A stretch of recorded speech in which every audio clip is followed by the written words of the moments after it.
Want to level up your leadership? Welcome to The Boss Coach.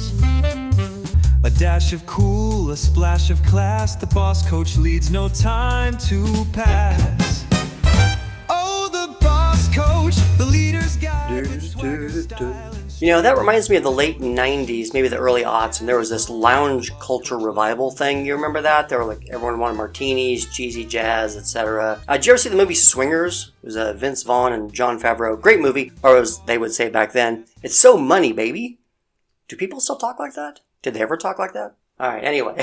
Hey, boss, how's business? Are you fully remote, hybrid, on-site, in-office? Where do you work from? You know, I'm finding personally the hybrid is the best for me. It's the best of both worlds. I probably get more done at my home office. Maybe it's a lack of commute. But I probably learn more and network better when I'm in person. How about you? What's your work style like? Well, while you're thinking about that, thanks for clicking and listening. My name is Patrick McGranahan. Welcome back to The Boss Coach. If you're new to the show, I would urge you to check out the podcast trailer. That's episode 100. It gives you a little more background on what The Boss Coach is all about, why I'm here, and what to expect from this show. But let's jump right into today's topic. It's leading Generation Z. So what is Gen Z? I'm sure is your first question. So to kind of track back to the previous generations as they were known colloquially, the silent generation was normally born between 1928 and 1945. Then those baby boomers are between 1946 and 64. Gen X, shout out to Gen X, from 65 to 80. Then we have millennials born 81 to 96. And then Generation Z, 1997 to 2012. Right now, kids being born are in Gen Alpha.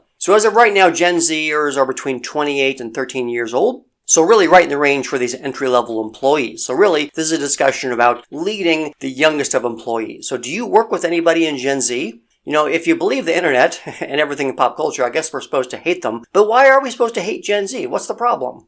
We're Gen Z. Of course we call millennials boomers. Hey, boomer! We're Gen Z. Of course we spend all of our lives at home. We're Gen Z. Of course we take 7 mental health days off.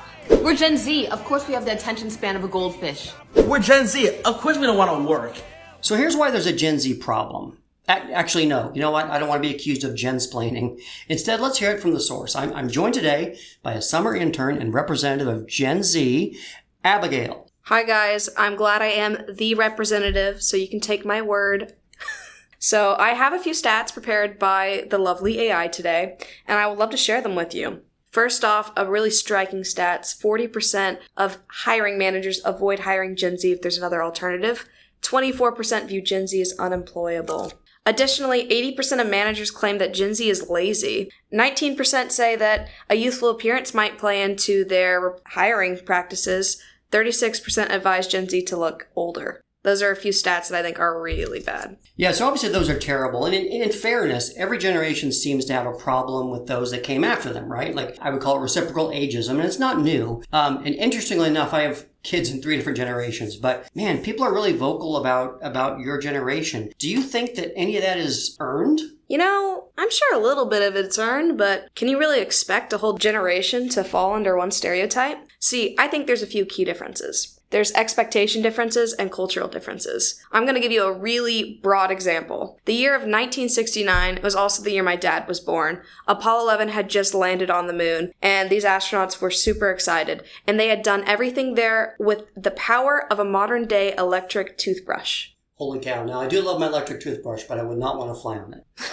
So, all right, so let's unpack these assumptions and see if there's anything uniquely valid or what the difference is between anybody else and Generation Z. So I understand that you have a couple of bullet points to talk about. Yeah, the first claim is that Gen Z is normally entitled and lazy. I mean, what does that look like? That looks like work-life balance being requested and not met. Gen Z normally values a work-life balance, being maybe able to work in a hybrid setting or take off of work extra or maybe have just a little bit more benefits, which are typically seen as entitled, you know? This goes back to the back in the day, I walked uphill 4 miles for school. So what it kind of sounds like is maybe older generations just got used to these unusual and unreasonable expectations. I would also say that maybe salaried people tend to put salaried expectations on unsalaried people, if that makes any sense. There's an example of a guy I worked with in the coffee business. His name was Dave. In a performance review one time, I said, basically, what do you need? What are you looking for? And he said, well, I'd really like to get paid more. And I said, well, Dave, do you think that you are working up to the number that you want? And he said, no, if you give me that number, then I'll work harder. I said, that's not the way it works, Dave. You've got to work, and then you get paid as a reward for that. And Dave was in my same generation at the time. So really, it's not unique to anyone who's necessarily younger with different expectations.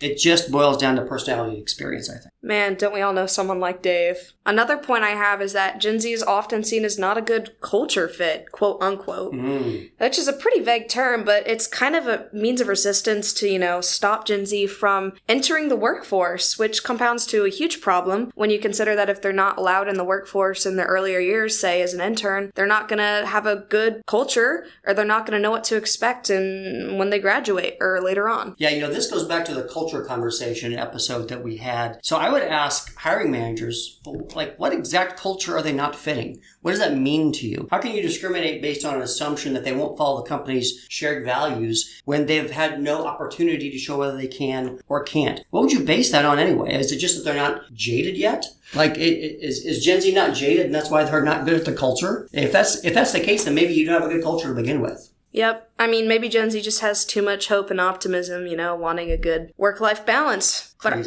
I do have another point. Gen Z is often unemployed for a reason, is another thing I've heard very commonly. And I mean, that's true. There's a well-noted lack of well-compensated entry-level jobs. And when I say that, this is backed up by the feds, who claim that over 41% of Gen Z is underemployed or unemployed. Wow. See, there was even my brother. Well, I'll talk about him a little bit. He just graduated from college, has 2 years of experience working at a normal retailer, and another year or two in sales. So he's applying to these jobs, these very entry-level jobs, and this job required 5 rounds of interviews. He got done with 2 rounds. He prepared, he came in, he dressed up all nice. And then after the second round, they said that they were looking for a graduate with 4 years of experience in sales. These are unreasonable expectations, obviously, and probably impossible. I don't know if anybody remembers the movie The Pursuit of Happiness with Will Smith. A great movie based on a true story. But in it, if you recall, he was trying for what he thought was a job. And this was to get into the actual financial services industry. Turns out it was an unpaid internship. And the expectation was he was going to knock himself out for something like 3 months while he was trying to raise a child. And he was, by the way, homeless, making no money, but in the promise that one of those 20 people would get a spot on the actual roster. That's insane. That's Thunderdome style recruitment, and it's unacceptable. To get good people, you need to give them good wages. And then I would say you get what you pay for. You don't run them to the grist mill, and whoever makes out the other side is the one who's the lucky winner. That's not the way it works.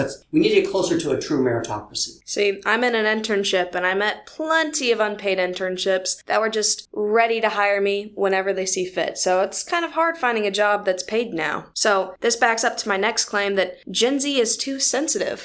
How can you say that we're too sensitive when you're not willing to pay us? I mean, there's a big difference between having an awareness of mental health, maybe taking a mental health day, or maybe even during your job, taking an hour if something just completely overwhelms you and not reacting too fast in the moment. So there's something to be said about awareness of mental health and how that does not equate to how sensitive Gen Z is. Whenever I hear you're too sensitive, I mean, let's be real. That's the language of narcissists and abusers, right? Like that's straight out of the playbook. But remember, my generation and maybe the one above me, birthed and raised Gen Z. We gave you higher expectations of how to be treated. Why are we surprised now that you expect that from employers? I just don't think there's much more to say than that. Yeah, I mean, that's about it. I can't say too much because Gen Z being too sensitive is just disingenuous to say that. Agreed. So my next point is that Gen Z is the neediest generation and they expect promotions for no real work. In reality, a lot of Gen Z is underemployed, They're leaving due to low pay, poor management, maybe lack of growth.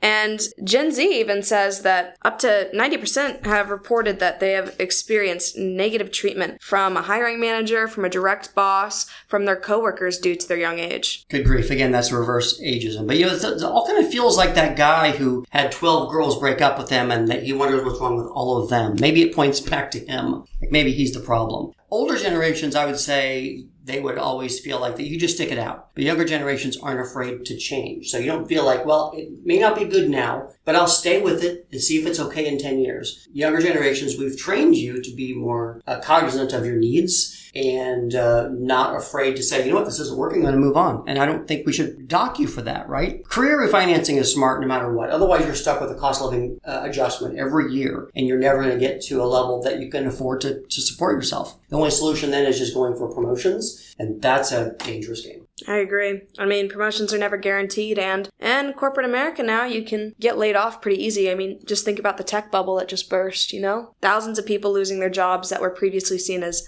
unfireable. And we found out they were actually fireable. So what would your advice be, Abby, for a hiring manager out there listening who's contemplating hiring someone from Gen Z, but they're reluctant? Or maybe even they think, well, maybe I'll pick a millennial instead. Well, what's your sales pitch for Gen Z? Well, obviously, hire the best person for your job. And even if they don't have the experience that you're looking for, Gen Z, just like every other generation, can learn to fit the role, and they just might be a better person for the job. Just because they're Gen Z doesn't mean it. But I will say, if that position has a chronic attrition rate, please consider what is wrong. Is it Gen Z being unhireable, or is it the job asking for too much, too little compensation, or something else? Why are we blaming the workers who don't stay? Why is this getting attributed to Gen Z? Those are the questions we need to ask ourselves for sure. Think of it like this. Listeners of your own children, okay? What if one of your kids came to you with some of these same concerns about what Gen Z is experiencing? Would you tell them, suck it up and keep going and maybe it'll get better? Or would you say, this is unacceptable? You go back and you ask for this money. You go back and you set boundaries that you know you're not going to be available evenings or weekends. You go back and tell them that you deserve better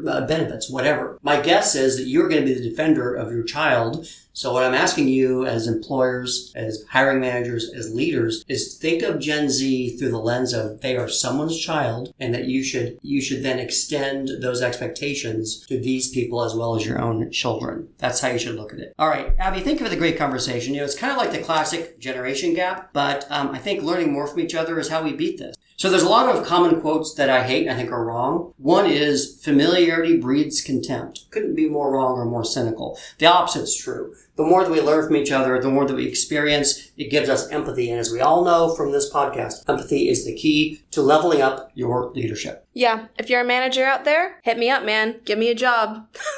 This was not supposed to be a vocal resume, but okay, we'll allow it. You can find me on LinkedIn and any other platform. Just let me know. I will take $50 an hour minimum. Thank you for your time. I'll be taking a cut of this. Okay, thank you again, Abby.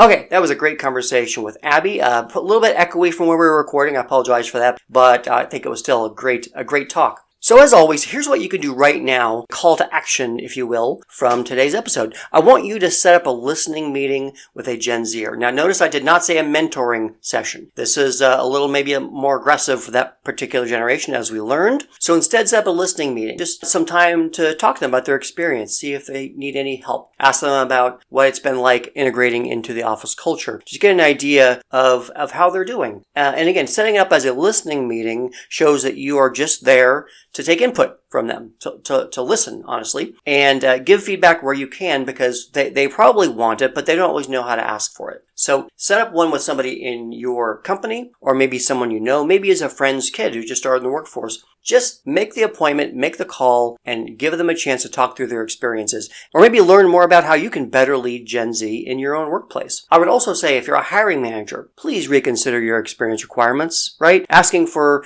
5 years experience and 2 masters, probably overkill for a lot of positions. They have to get the experience and the knowledge somewhere. And that means somebody needs to invest the time and the energy into growing up the next generation of leaders. And that's you, boss. That change starts with you, as I said. Please give them a shot. Rethink whether you have an internal bias against this new generation. And remember, they are going to take a little bit of work, but I promise you the payoff is great. So thank you for your time as always. I'm Patrick McGranahan, the Boss Coach. Remember to thumbs up and follow so you get notice of any new episodes that come out. Of course, there's quite a few out there now, so go back and listen if you're new. And hey, please share my episodes as well with friends. Help spread the word. I really appreciate it. I also put out some short video clips or semi-video clips promoting each episode. So when you see those as a reel or something on Instagram or on TikTok, send those along too. It gives them a quick look at what that episode is like and hopefully makes them a big fan of the Boss Coach. Also send your comments. I'd love to hear from you. I want to know your suggestions for future episodes, what you'd like to hear more about. Tell me where you're struggling as a leader and let's tackle that together as well. All right. Well, until then, I'll see you next time on the Boss Coach. Back to work, boss. Understand the slang from the Gen Z. Why's everybody saying skibbity? Apparently, my yacht is my booty. Also, brat is good. Thank you for joining us today for The Boss Coach, hosted by Patrick McGranahan. We'd also like to thank our associate producer, Hannah, and consulting contributor, Stephanie. Original music provided by Sono AI Studio. All statements and opinions by our host and guests are solely their own observations and may not reflect those of their contemporaries or employers. Please check out other episodes of The Boss Coach for more valuable opportunities to level up your leadership. Until next time, I am your announcer, Ava. Have a great day, and as always, lead with your heart.